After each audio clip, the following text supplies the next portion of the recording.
غیر قانونی رجسٹریشن، حج پر جانے کے خواہشمند پاکستانی ہوشیار رہیں۔ رواں سال حج پر جانے کی خواہش رکھنے والے عازمین غیر قانونی رجسٹریشن سے ہوشیار رہیں، کیونکہ وزارت مذہبی امور نے عوام کو متنبہ کر دیا ہے۔ وزارت مذہبی امور کے مطابق غیر قانونی طریقے سے عازمین حج کی رجسٹریشن شروع کر دی گئی ہے۔ بعض پرائیویٹ ٹور آپریٹرز اور کچھ شخصیات لوگوں سے رقم وصول کر رہے ہیں۔ کہا گیا ہے کہ یہ عمل سراسر غلط اور غیر قانونی ہے۔ ایسے تمام افراد اور کمپنیاں اس غیر قانونی عمل سے باز رہیں۔ وزارت مذہبی امور کے مطابق ابھی تک کسی بھی ٹور آپریٹر کو حج درخواستیں وصول کرنے کی اجازت نہیں ہے۔ بیان میں متنبہ کیا گیا ہے کہ کوئی بھی شخص اپنا پاسپورٹ اور رقم کسی بھی فرد یا ٹور آپریٹر کے پاس جمع نہ کروائے۔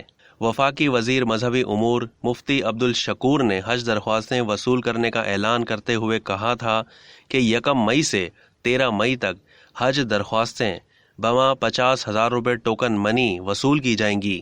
آن لائن حج درخواستوں کی وصولی 1 مئی سے لے کر 13 مئی تک ہوگی، جبکہ 50,000 روپے ٹوکن منی کی وصولی حکومت کے منظور کردہ شرعیہ اکاؤنٹ کے حامل بینکوں میں 9 سے لے کر 13 مئی تک جمع کرائی جا سکیں گی۔